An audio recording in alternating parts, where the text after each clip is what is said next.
Hello and welcome to Let's Pod This. My name is Andy Moore. Thanks so much for being with us today. I apologize. I had my gain set way too high. Well, it's another Friday in the big town, and it's been quite a week, couple of weeks, I guess. Gosh, listeners, I apologize on behalf of myself and of Scott. We've been extraordinarily busy the last couple of weeks and just completely forgot to record last week, even though I told you we would. That's my bad. I'm really sorry. Scott is also out this week. It's been a hectic week, and I'm sure many of you understand. But Micah, our intern, is filling in for him here at the news desk. Hello, Micah. Hello there.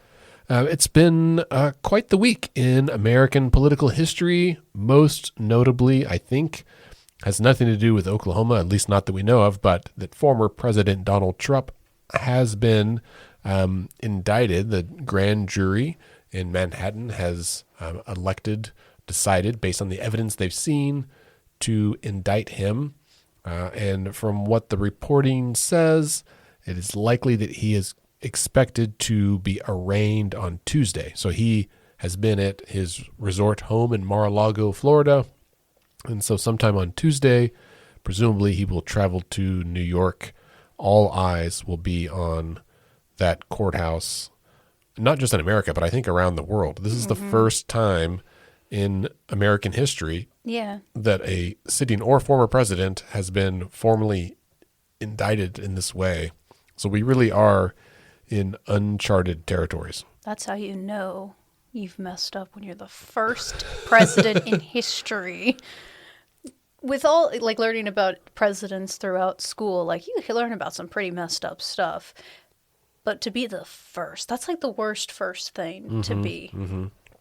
Yeah, it's, many of us want to be a trailblazer in some way. This is not a way I would like to be a trailblazer. There's obviously right now a lot of the information coming out is, in some cases, like rumors, because there's just not a lot. Reportedly, Trump and his staff or his advisors were caught off guard by this.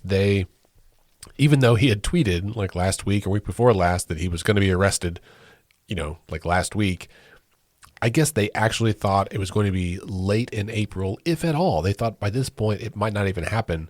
And so they were somewhat caught off guard by this. And it happened late on Thursday, about 5:30 Central Time, about 6:30 East Coast Time is when I saw the news, which meant that it kind of missed some of the evening news cycle. Certainly by 10 o'clock, everybody was talking about it. At this point, I think we're just going to have to kind of wait and see. The next steps, as I understand it, we don't have a criminal law attorney here, but Trump will have to go to be arraigned in New York, and that means he'll have to be fingerprinted, have a mug shot taken. I guess he'll end up on the Smoking Gun, the website, if that's, I assume that's still around. And then from there, he'll likely just be released on his own recognizance. And either stay in New York or return to Florida.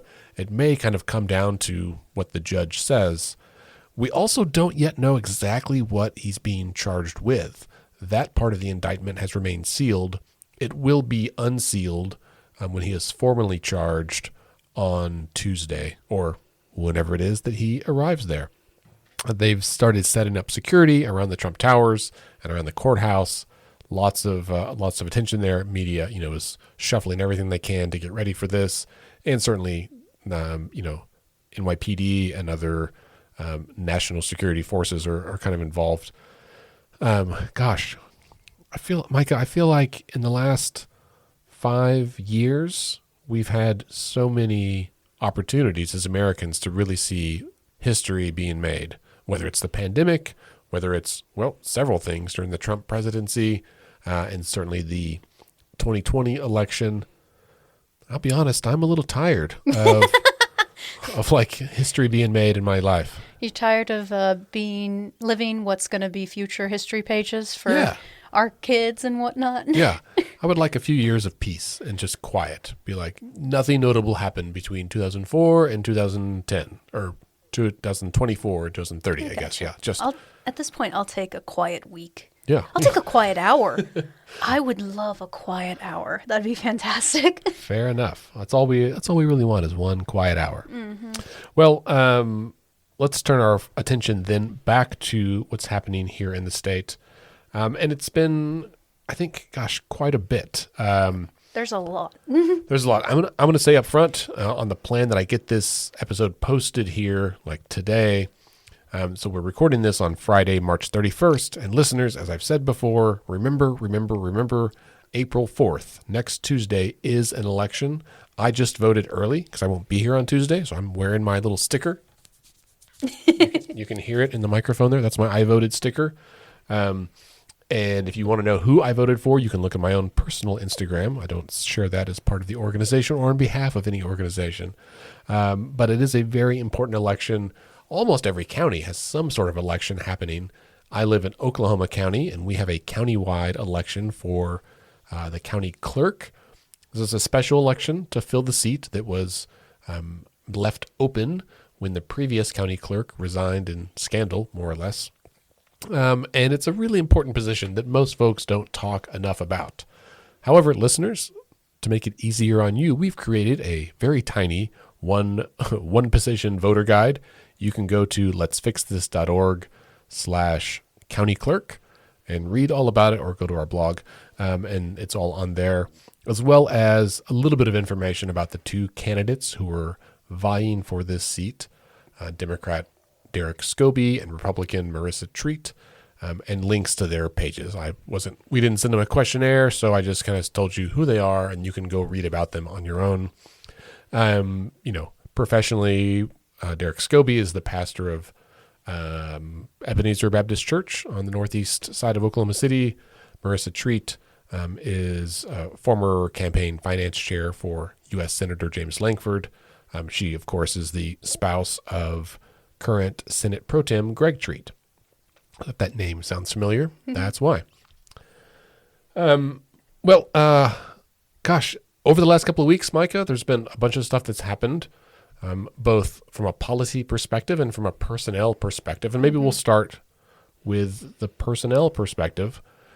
Since we just talked about President Trump being indicted, here in the state legislature, we had a member, Representative Dean Davis, who is from Broken Arrow, was arrested for driving under the influence of alcohol. Or no, not driving. It was like public intoxication. Disrupting the peace to public intoxication, I think is what I read. Yeah. Do you remember exactly what happened with this? From what I've read and from what you've told me, around like 2 a.m., some police officers noticed that some people were standing outside of a bar and everything was closed. So they said, hey, you can't stand here anymore.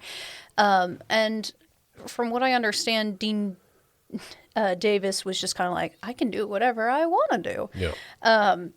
And I think that's not the answer you should not ever the give answer. a cop. Yeah. No.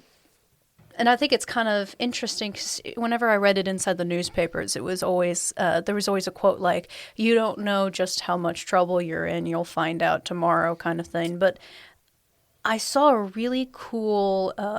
It helped give me an idea. Inside the Oklahoman, there was a legislators get out of jail free card. Right.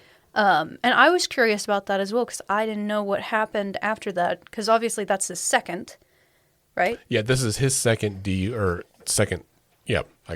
or related charge. He was currently, I think, still on probation from his previous charge from last September.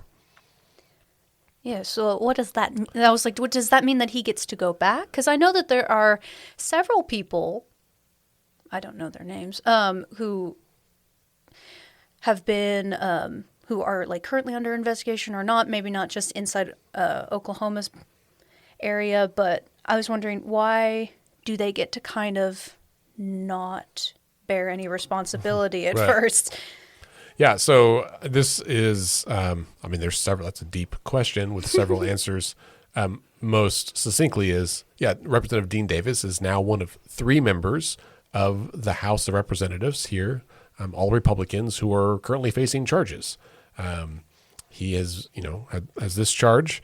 Representative Ryan Martinez from Edmond also had a DUI charge earlier this year, and Representative Terry O'Donnell is under investigation, or I think he's actually been charged and is awaiting trial, I think, for his for allegedly, running a bill to allow lawmakers' spouses to own tag agencies. And he ran the bill, and then a few months later, his wife inherited a tag agency. It seemed like a pretty clear conflict of interest. And I forget the exact charge there, but it's certainly been a tumultuous year for members of the legislature. I mean, what are the odds, right? That out of, let's say, any business with 150 members, that 3 of them would all be charged with some kind of crime seems statistically unlikely. It is really unfortunate that these are public representatives. Now, to your question about how do they avoid punishment, there's 2 answers to that. One, none of them have avoided punishment yet, right? They're still awaiting final dispensation of their charges. We'll see what happens. There will likely be plea agreements. There will be other things that happen. But the Oklahoman's article addressed that, is that when legislators, they get a little ID card. And in the Constitution, it says that, this is from Article 5, Section 22 of the state Constitution, states, senators and representatives shall, except for treason, felony, or breach of the peace, which is always like old-timey language, right? So except for treason, felony, or breach of the peace, shall be privileged from arrest during the session of the legislature, and in going to and returning from the same, and for any speech or debate in either house shall not be questioned in any other place. My understanding from reading it and from talking to some folks is that this language is, was written long before modern day phones, automobiles, all this stuff, right? And so I think it was designed to say you can't arrest them or hold them up if they're on their way to the Capitol to participate in session, right?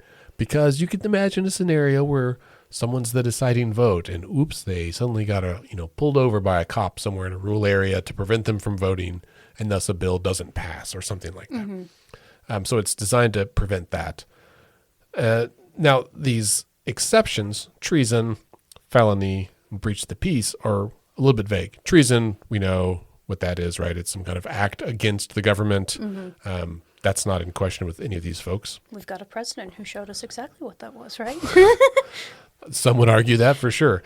The felony, now if this is to be taken literally, right, could apply to some of these folks. So I think at least Dean Davis, I think, would be a felony charge because it's his second.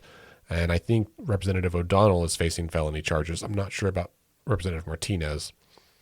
In nationally, when it comes to the presidency, the term of the legal term is like gross misdemeanors, which that's not like an actual thing in the law. You've got misdemeanors, you've got felonies.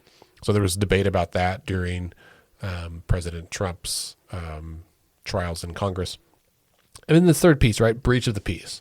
Well, what does that mean? Like, if he's clearly not instigating a riot, he's not, storming the Capitol with guns or anything like that. He's not in a bar fight. He was just sitting in the patio of a bar.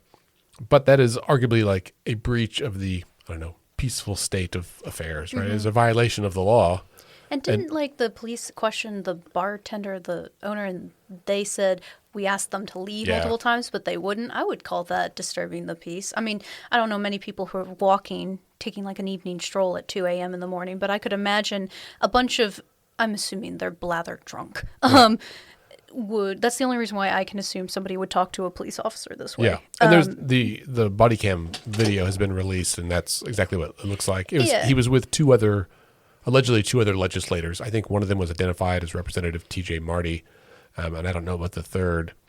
But they told the bar owner, oh, it's fine. We're state legislators. We can do what we want. Yeah, pretty much, which is 100% what voters don't like, right? I don't care which party it is. If, even if my Senator Julie Kurt, who I really like, she's my neighbor. We have a good relationship. I think she does good work, lots of good pro-democracy bills. if this was her, we'd have a conversation where I would tell her that I was deeply disappointed in her. And so the other thing that's tough though, right, is he's from Broken Arrow, which is a couple hours away. It's undoubtedly be in the news there, and it will undoubtedly be come up during his reelection bid should he run next year. I can imagine he'll have a challenger from one or both parties that will highlight this, right? None of us want our worst day to be the thing that defines us, but when you break the law egregiously like this and you're a Twice. public figure, right? Yeah, twice. That's the And you natural abuse your consequences. power while you're doing it. Like say, Right. he said, you can't do this. I'm above the law. Yeah. That's not okay. Right. I Yeah. don't care if you're under the influence. No, you're right. Just don't. You shouldn't do that. Yeah, that's exactly right. So we'll see. Now he, after several, this came out of the news. It was pretty widely broadcast, and then a few days later, the House did come back and formally censure him there on the floor, which is basically like a reprimand within the chamber where they stripped him of his committee assignments. And it's the same process they did to Representative Maury Turner a few weeks ago. And they kind of gave the same thing. Well, first of all, Representative Davis came out the next day and apologized on the House floor for his actions. He apologized. It was kind of like sorry, not sorry. Yeah. Which was interesting. Yeah. And so the House, and even some Republicans said that was not an apology. And so the next day or so, the House formally censured him. He was not there. He didn't come that day, or at least was not in the chamber during that. Was he asked not to come, or did he just not show up? Who knows? Wow. I mean, I can imagine it's embarrassing for him, and they might have just said, "Don't come, man. Let us do this." But your presence is not going to help anything, which is different than with Representative Turner, right? Who Hasn't been committed of anything, as far as I can tell. right? No, committed no actual crime. In fact, and that's the difference. And I think a real test of character or demonstration of character is that Representative Turner debated against the censuring of Representative Davis. I really liked reading about that. I thought that wouldn't have been something that I would have immediately thought about, but then again, I've never been censured before. Right. So Right. And well, it's very rare even in the state house, right? It's only happened a couple of times, and it hasn't happened for several decades, I think. And so for Rep Turner to come out and be like, listen, what are we doing here, folks? Are we just going to censure people now? Is this the new norm? We need to be really thoughtful about how we govern, and because the censuring is not just a reprimand saying, it's not just wagging your finger saying you did a wrong thing, but by stripping these folks of their committee assignments, you are reducing the voice of their constituents, right? And that, I think, should be something we all really think about, because that's why they got elected in the first place. Now, if they are inadequately representing the voice of their folks, they should step down, right? And I think these are, again, very different situations. But we've seen in recent years people of both parties that have resigned due to misbehavior. And the hard part about that, of course, then is it leaves their district unrepresented at all. And so, I don't know, I wrestle with this all the time. Well, what's better, to have someone who is charged but not yet convicted in there that still at least gets to vote? Or would it be better to have it be vacant entirely? Because there would have to be a special election, and there's just months to go by. see, that's the part that gets me confused, because what they didn't necessarily answer in that, and what I'm hoping you can, is yes, he hasn't been charged yet because of these protections, but when he is, if he is, why will he be able to actually run for re-election? Because I was looking, New York Times posted who is running for president in the upcoming election, and Donald Trump was on there. And I'm not aware of anything that says, you cannot run for office if you have. So is that allowed? Yeah. So I think the exceptions that would prevent someone from running for president are treason or gross misdemeanors, which is, as we said already, ambiguous. In fact, Oklahoma native Joe Exotic is currently running for president from jail. He's in jail, and he's announced he's running for president. Now, that path is difficult, It right? is. It's Hard to gonna, knock doors in there. that's exactly right. Really tough to get out the vote and to rally. And it would be very tough for Trump if that was the case. So we'll see. We'll see. All right. Well, let's move on. Other big news in the last couple of weeks that we haven't talked about is the in the Department of Education, well, at least the State Board of Education, they held several meetings to hear and to approve a bunch of rules, right? This administrative rules. Many of these rules were proposed by State Superintendent Ryan Walters, and I'm setting up this conversation, I think, Micah, because there are two huge things happening around public education in Oklahoma, and I think one is distracting us from the other. Oh, absolutely. And I think we all know that, but I want to pause and like highlight it so that we can all collectively here in the Democracy Den podcast studio and also in the public think about this, because it dictates how we behave, or it should dictate how we behave. So on the one hand, Ryan Walters, as state superintendent, is proposing all kinds of bonkers administrative rules, right? About how to strip accreditation from schools, how to,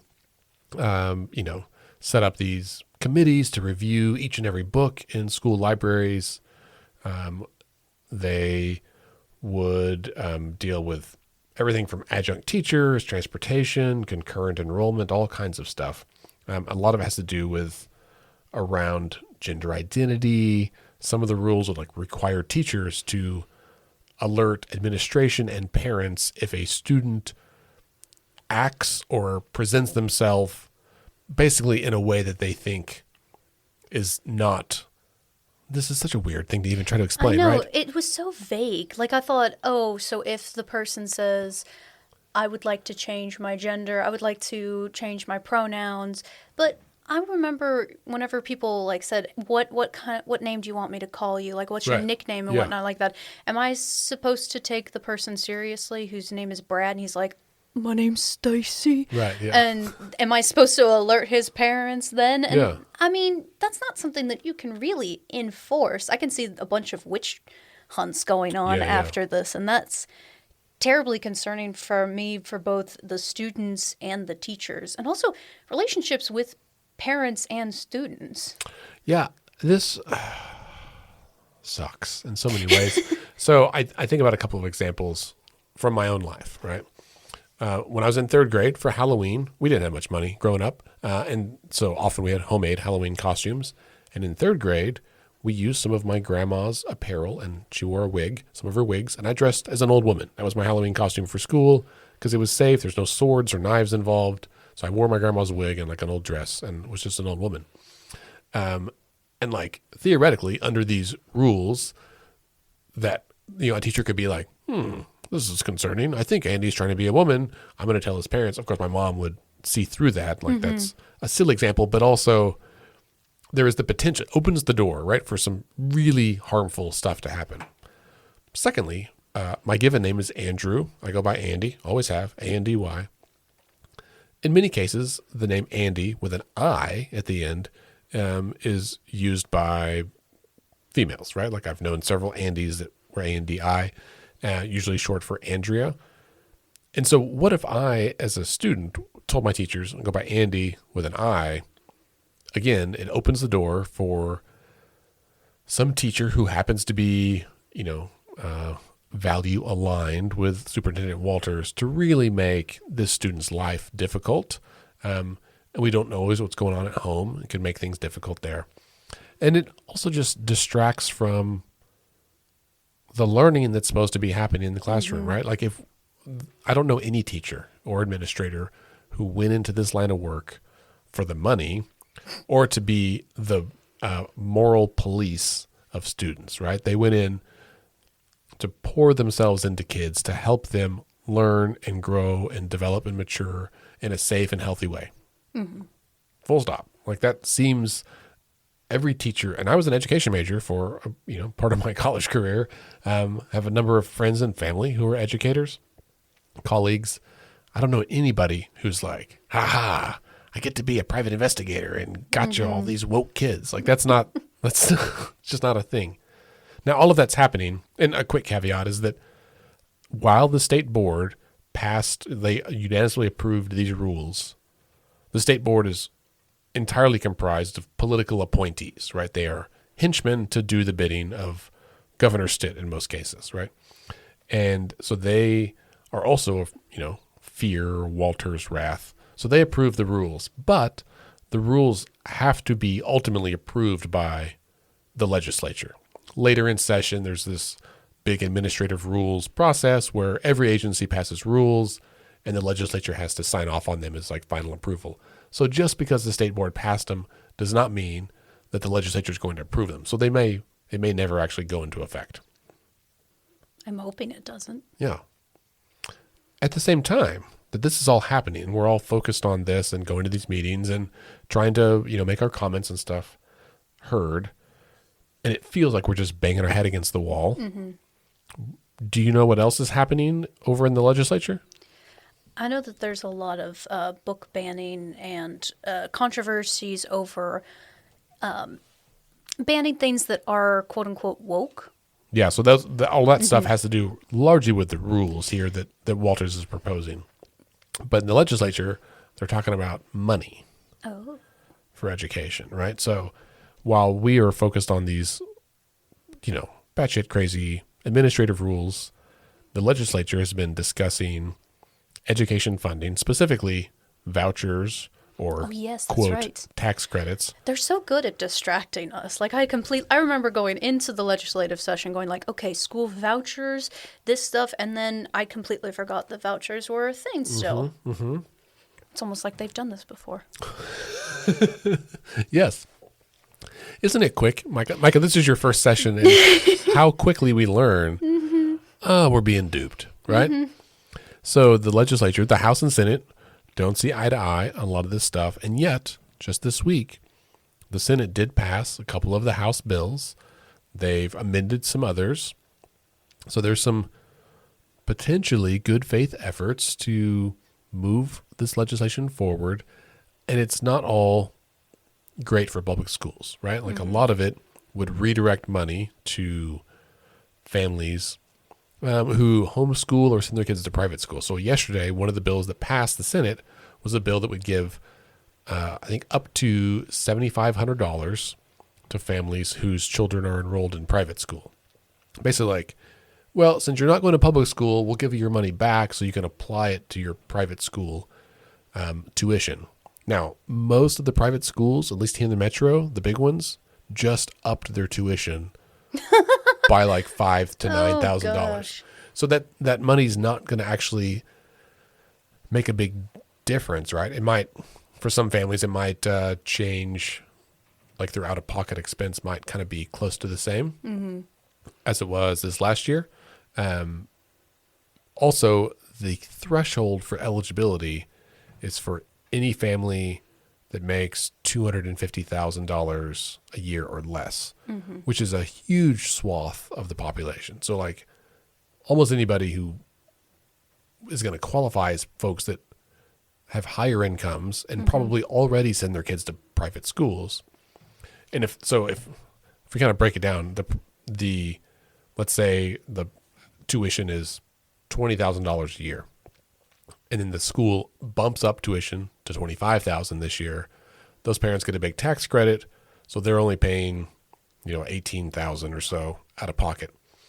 They're paying a little bit less than they were before, but the school is making more money, right? So there's an increased amount of money flowing into private schools.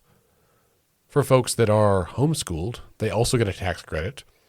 It's less, I forget, it's a couple of $1,000, few $1,000.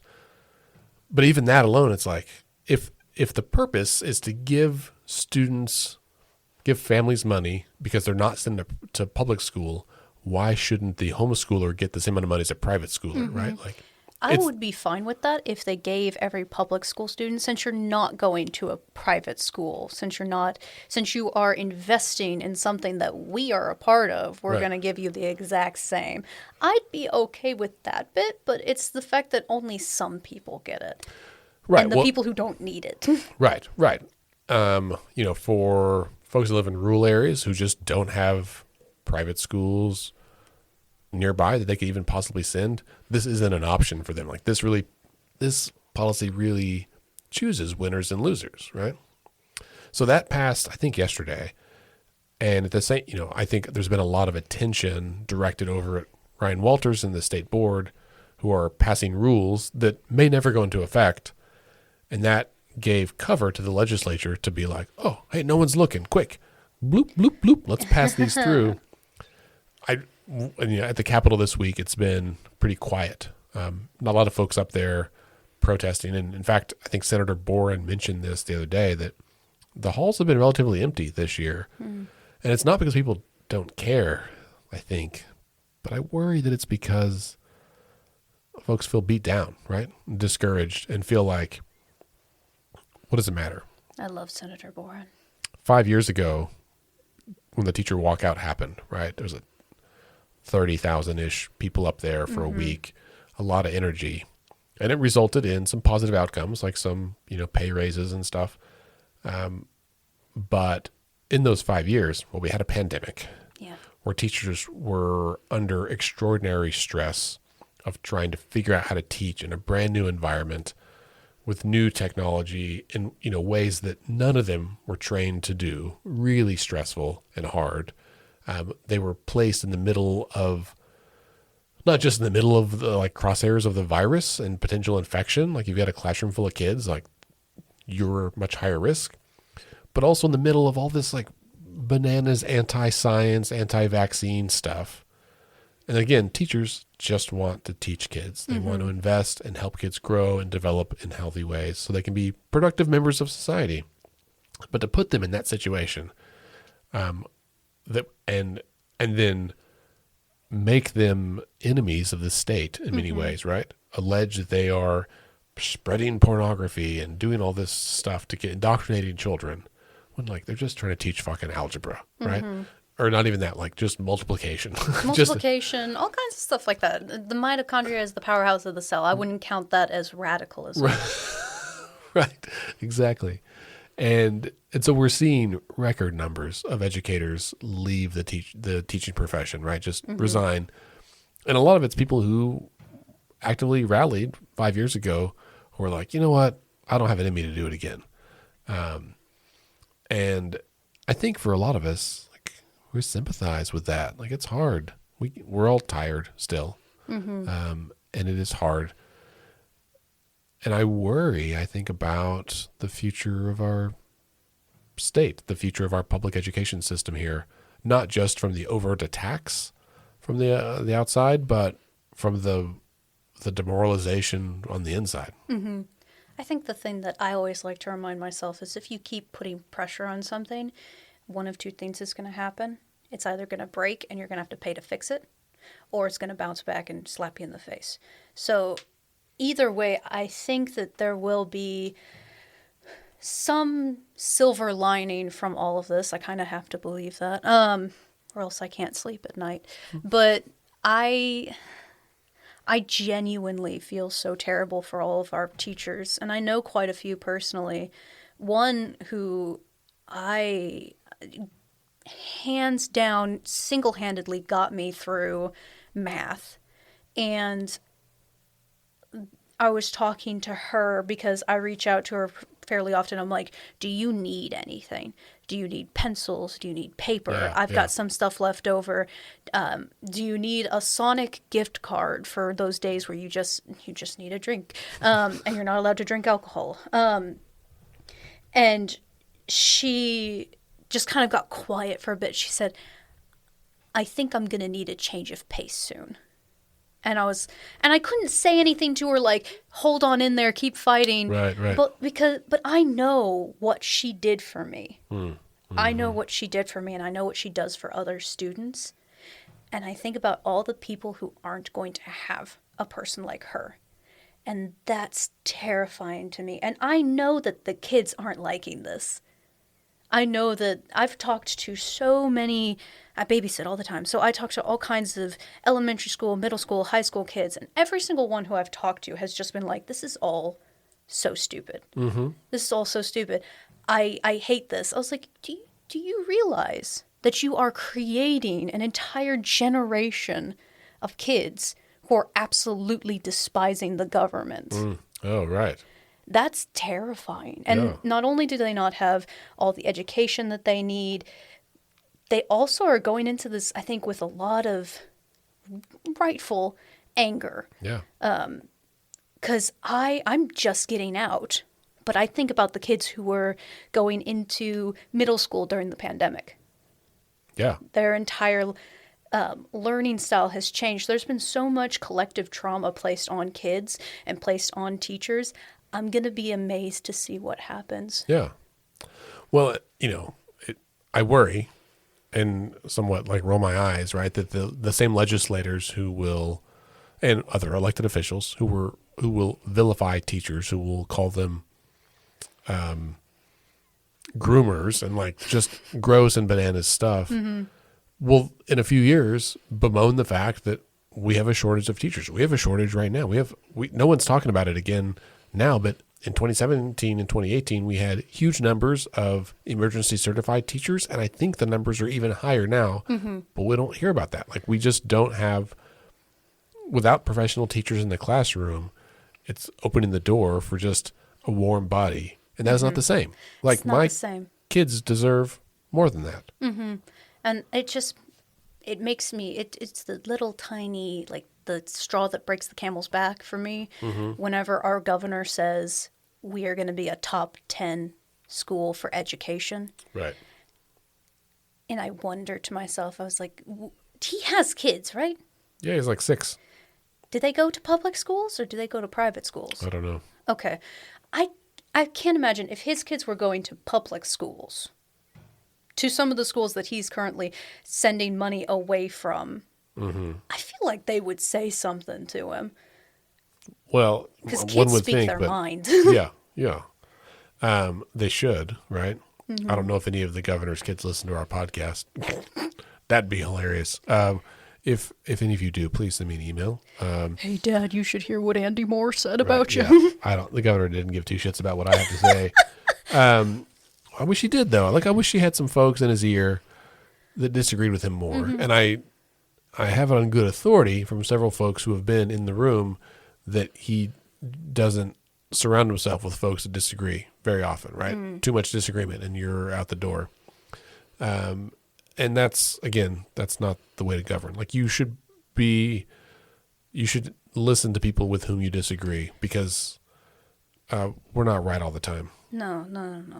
And I think another thing is I've been trying to figure out a way to meet with more legislators. And I was talking to my roommate about it, and she said, well, why don't you just go and talk to the governor? And my first response wasn't, oh, I don't know how to. It's, I'm too scared of him. Like, he's a boogeyman in my idea, and I know he's just a human. Yeah. But the thought of going and talking to him is so terrifying. And I think if you're scared of the person who's supposed to be protecting you and protecting your family, your community, there's something very, very wrong with that, because there's a fine line between fear and respect. Right. And I am afraid of him. Right. Do you, obviously you're like 20 years younger than I am, so you might, I don't remember how old you were during the Obama years, but there's a somewhat famous picture of President Obama where he has his head down and a little boy is rubbing his head, right? It's a little, I think, African-American child who wanted to feel his hair because it was the same as him, right? And that kind of humility is like, that picture, spoke 1,000 words, and is the kind of stuff that I think we need more of. People who are willing to be vulnerable and affable with children, with parents, with teachers, with folks with disabilities, with just anybody, right? I personally don't want any elected official who thinks they're better than me. I don't think I'm better than them. God, no. In some cases I do. I'll be honest. It is tough sometimes. But I mean, I can't parallel park or do math or figure out how to give people tips, but I was reading this. I'm still reading this book. I don't know if we're allowed to say the books that we're reading. Yeah. Okay. It's called The Body is Not an Apology The Power of Radical Self-Love by Sonia Renee Taylor. And in there, she talks about that there were, and this came out, I think, in 2020, that there were 49 women who have served as governors.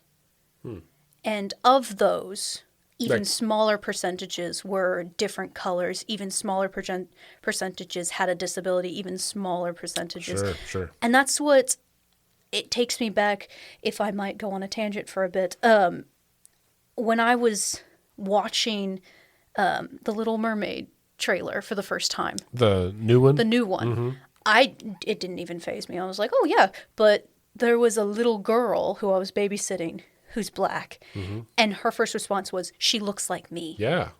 She looks like me, and I just started bawling because I like that. I want the people that we see on television, the people who are lawmakers, to be people who look like us. And I mean, yes, there are large portions of straight white people here, but there are also other populations, and I'd like to see them in office. I like coloring books. Let's add some color to stuff. Yeah. That's exactly right. Well, we've got about 10 minutes left or so, Micah. Time flies. I think another thing we should mention, especially because of the election on April 4th for county clerk, and as listeners should remember, the county clerk sits on the budget board, which oversees or provides feedback on the county budget, including the Oklahoma County Jail. And so this last week before last, the multi-county grand jury issued a determination that, or I guess kind of a ruling, that the county jail should be returned, the control of the jail should be returned to the sheriff's department instead of the jail trust, which is essentially what's been running the last couple of years. The creation of the jail trust was spearheaded by, if my memory serves, by former county commissioner and former state lawmaker Kevin Calvi, who lost his bid for DA and thus is not currently in elected office. And that's probably good for all Oklahomans. So the multi-county grand jury had been doing like a 14-month investigation into this, right? So the DA and the team from the DA's office was doing this investigation and reporting back to the grand jury along the way for more than a year about issues of, health, inmate death, and I think like high turnover at the jail. And so some of the things from that report were that each inmate death is different and tragic, but many of the deaths were preventable. They recommended that the jail trust, which started in middle July of 2020, should be dissolved entirely. And the trust now has an executive director, there's a big budget. Like the county is paying a bunch of money to the jail trust to run the jail, when it used to be run by the sheriff's office. Now, not without problems. Like there were a number of problems then, but we have a new sheriff. A lot has changed at the sheriff's office since then as well. Another good quote, I think, was that it appears that, in some regards, improvements have been made to jail operations. However, those improvements do not appear to be related to the trust. It seems more likely that they are the result of greater amounts of money dedicated to facility improvements. Right, so we got a bunch of COVID money in. The county commissioners directed some of that money towards the jail for some much-needed improvements. We all know, we've talked about it on the show before, the Oklahoma County Jail, which is one of the busiest jails in the entire country, is dilapidated. And that's putting it lightly. It is a shithole. It is a prison in all the worst ways. And the way that it is laid out, the way it's constructed, the way it's fallen apart, is to the detriment of those who are temporarily housed there. It is to the detriment of the employees who have to work there in those conditions. It's the detriment to all the family members who have somebody who's inside that area. Have you ever been in the jail, Michael? I have. It's a hellhole. Yeah. Okay. Yeah. Same. I haven't been an inmate there, but I've had to go there for fingerprints and some other things. And yeah, it was and that was really before I knew much about it. And I was like, I don't ever want to come back here. And and that was a long time ago. It's gotten worse. Yeah. It's, any time now that I hear, I listen to lore podcasts, and anytime they mention a jail, I'm like, oh God, this is going to be terrible, because it's always the same. I've never heard of a prison that has taken in America at least, that has taken good care of its inmates, and the Oklahoma County Jail is an example of that. I still remember just like the smell of walking in there. Yeah. And that was oppressive, and I had an asthma reaction to it. And I was only in there for 45 minutes? I can't imagine living in there. Yeah. Yeah. So like, I think it's just shy of 40. I think 37 or so inmates have died in the last couple of years. It's been slightly more than one per month, which is outrageous. Yeah. I mean, and I think this, probably bespeaks how we as a society treat people that have, had a mistake.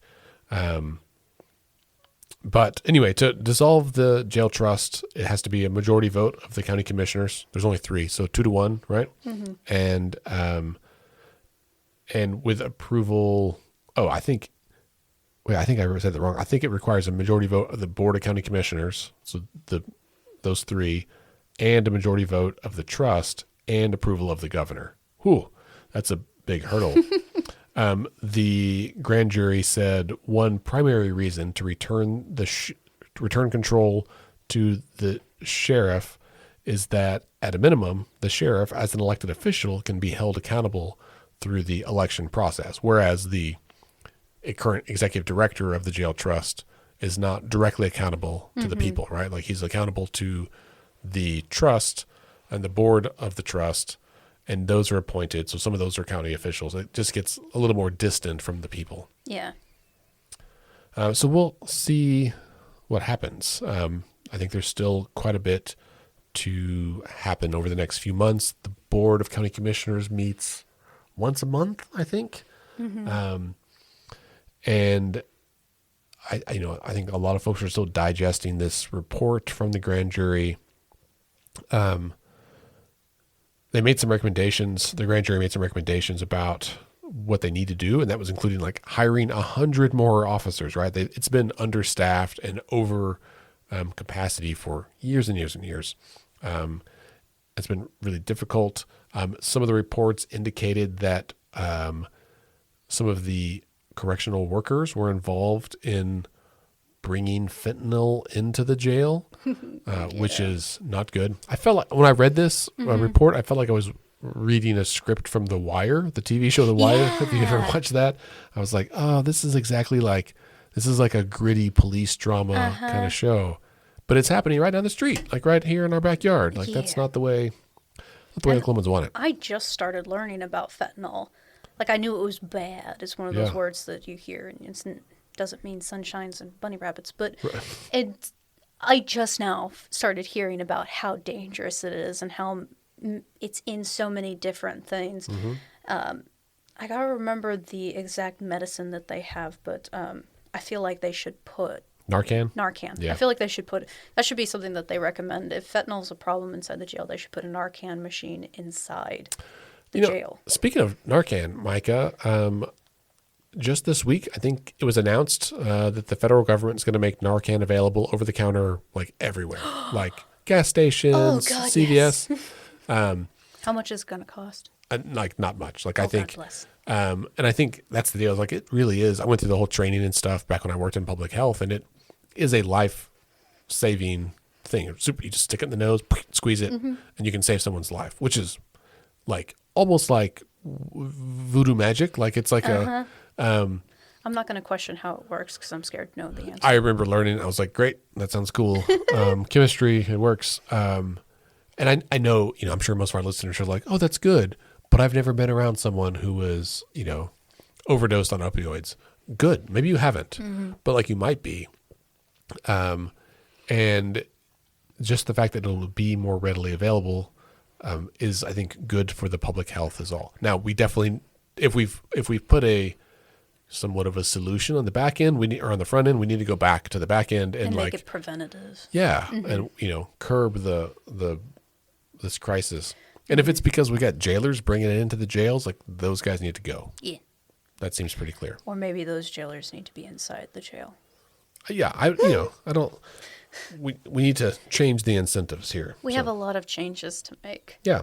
But if I may, Oklahoma is worth the work. Thank you.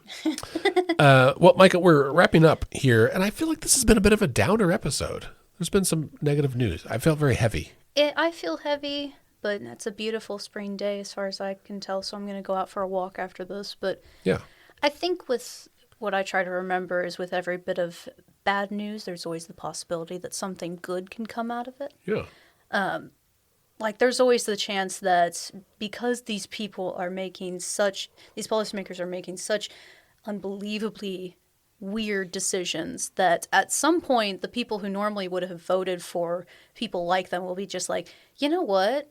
Let's try something new and bring in somebody who might not have as much experience but could be just the person to fix it. And I think that, Oklahomans are a tough bunch.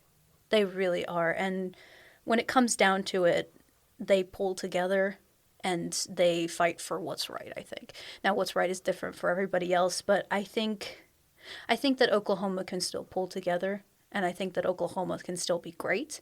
That's certainly something that I hold on to because I would like to stay here, and I want to raise my family here, and I want to... Oklahoma born and bred. When I die, I'll be in Oklahoma dead.